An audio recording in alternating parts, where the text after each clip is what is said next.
Jordan Love and the Green Bay Packers take on Brian Burns and the New York Giants in an NFC matchup. Both of these teams are coming off a very tough one-score losses. The Packers fell on Monday Night Football to the Philadelphia Eagles 10-7. They had an opportunity at the end of that game to tie it up. Brandon McManus's field goal was far from getting through the uprights, and the New York Giants, well, they gave up a 10-point fourth quarter lead to the Chicago Bears with Caleb Williams ripping their hearts out for another heartbreaking Giants loss. That led to them firing their head coach, Brian Daboll. They let him go, and this is one another head coach and rookie quarterback pairing that fails. We saw it last year, actually, with Caleb Williams, already this season with the Tennessee Titans. They get rid of their head coach, Callahan. So the only two first-round quarterbacks this year, both of them come into situations and the head coaches for them get fired. How great is that for these players? Well, that's not quite ideal for New York. It looks like also the news is worse as Jaxson Dart, if he didn't get hurt in that game against Chicago, they're going to beat him. I mean, they had full control of that game, up by 10. He takes the hit. If he slides and goes down, most likely they get a field goal, a touchdown, go up by 13 or 17 points, and it's too much for Chicago potentially to come back from.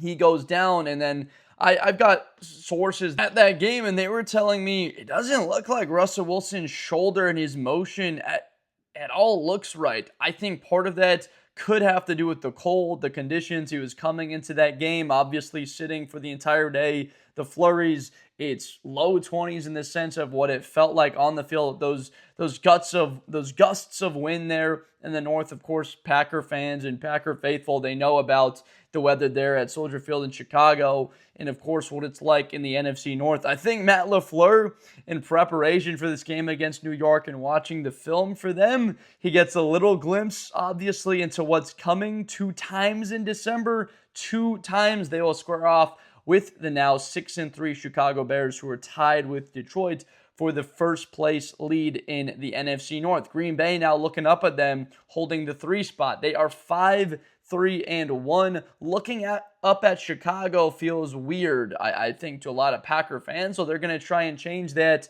when they play them twice in December. They got to get started now with a bounce-back win against New York. They've lost 2 games in a row. The Packers just aren't a team the last, my goodness, 30 years that really loses 2 years in a row. They've been so good for so long, and a lot of this has to do with the offense. The defense only gives up 16 to Carolina, and they wind up losing that game. The offense can't sustain success. The offensive line issues. Against the Philadelphia Eagles, defense only gives up 10. They didn't get enough pressure on Jalen Hurts, but they held up in the back end. Didn't put him on the ground, but didn't really need to. Only gave up 10 points to Jalen Hurts and the Eagles, and they only are able to muster 7 cross midfield, I believe, 6 times in this game. And to fail that many times, the Jordan Love fumble before the half, an unnecessary casualty of a drive in that game. The 4th and 1 on their attempt to go tie the game was brutal, right? 4th and 1, and you got Eagles players calling it out, inside zone over there, inside zone there, and then Josh Jacobs gets blown up in the backfield. He tries to backyard it and throw it behind him. For New York, this is an uphill battle because I'm looking at this matchup against this Packer defense and what their offense is now, most likely without their starting quarterback, Jaxson Dart, in the concussion protocol. It would not be smart to bring him back and just try and hurry him back. It's 2-8. Your head coach is gone. Obviously, this team doesn't have a shot at the postseason.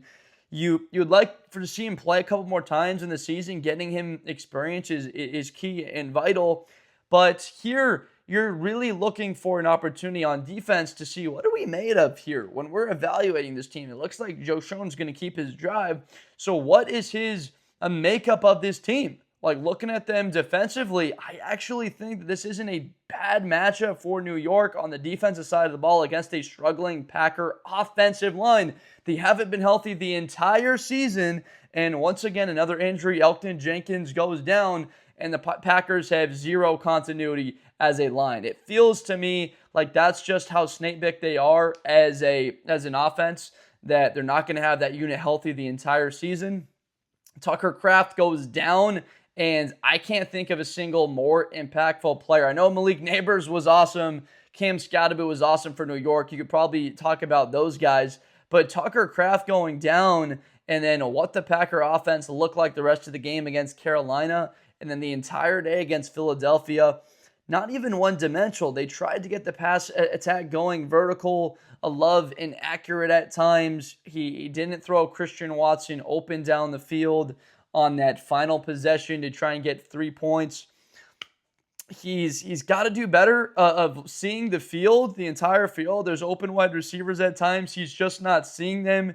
Jaden Reed, they're hoping will be back by December, getting him into this lineup. And then no Matthew Golden, their first-round pick in the lineup. That's been disappointing so far through the first half, and a little bit of change in your side pocket for this part of the 2025 season. Is Golden, he struggled with health, and when you miss time, you're not able to be available for your boys.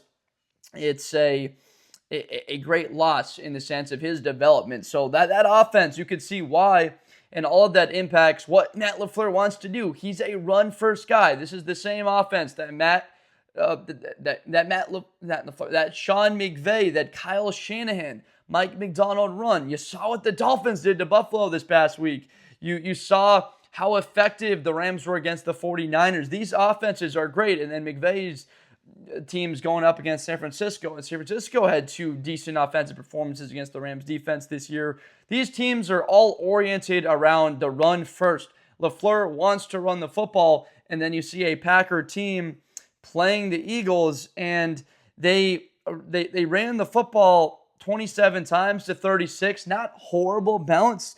Didn't quite abandon the run. A little under 4 yards a carry. Jordan Love, 5 carries for 28 yards, but they just can't really get Josh Jacobs going. And a lot of that has to do with the offensive line. Against this New York Giants defense, though, they're going to have some opportunities. New York, they really struggled to contain Caleb Williams in the fourth quarter. He had 63 rushing yards. I want to say that maybe 58 of those came in the final period of that game.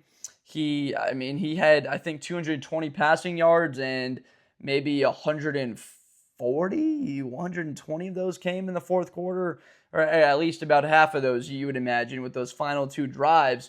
The Giants have struggled to defend the run. Here's an opportunity for the Packers to lean on that a little bit more. I want them to protect Jordan Love and this offensive line a bit more by being the aggressor. Now you go downhill. Now you fire out at the ball instead of firing up. In pass protection, you're firing out and forward to attack those guys, right? Abdul Carter, Dexter Lawrence, Brian Burns, Thibodeau, they're great pass rushers. They get after the quarterback. Also good against the run, but they would prefer to rush the quarterback, right? Earning the right to rush the passer. Well, if I'm Green Bay, I don't give them that right because I'm sticking to something what they did against Philadelphia early. They're really trying to get the run game going. LaFleur was stubborn. He didn't want this game to get away by turning it over. Wanted to protect his defense at times because they'd played well when they had a breather, and they have the entire season. Their worst performance of the year was week 1 against the Detroit Lions. They beat the Lions. Excuse me. That was their best performance of the season against Detroit, and they didn't run the football well. Got everything mixed up there. They ran the football well, okay, against Detroit, but they're looking to expand off of that. The pass game was flying, but you're looking at different guys that were available then. I'm concerned, will the Green Bay offense look like that throughout the entire season? At the end of last year, Christian Watson goes down against Chicago, tears the ACL. Very deflating for Green Bay. And now it's Tucker Kraft, just as impactful. Again, one of the best tight ends, if not the best guy. Put him up there with guys like Kittle, with Brock Bowers, Tyler Warren, who've come along this season. And Tucker Kraft was outshining all of them, being the main target for Love. You think about the fourth down against Arizona. Got to have it. 4th and 2, they go to Tucker Kraft, and that leads to the game-winning touchdown. At Arizona, he's been that go-to guy, and not having in the lineup. I think that New York will be able to stay in this game. It's just, if Russell Wilson turns the football over, that's how you can see the New York Giants falling behind in this game. I'm going to say the Green Bay Packers win this game 24-17. I think that New York can sustain and I'm going to say 24-16 actually. I see a decent offensive performance in New York, having a couple of drives and being able to score a touchdown and then kick 3 field goals. I think that Green Bay's defense is very good down there in the red zone with the athleticism. A guy's like Quay Walker now. He shot that gap really well. Adrian Cooper with the punch-out fumble. This linebacking core might be the best in football. It's certainly the outside backer core with Micah Parsons and Gary. I would love to hear arguments that people have that there's a better duo of edge players in the National Football League right now with those guys. Then the secondary, Nixon firing up there, and Williams in the back end coming down and firing through holes and making tackles and plays, defending the pass. They've been excellent.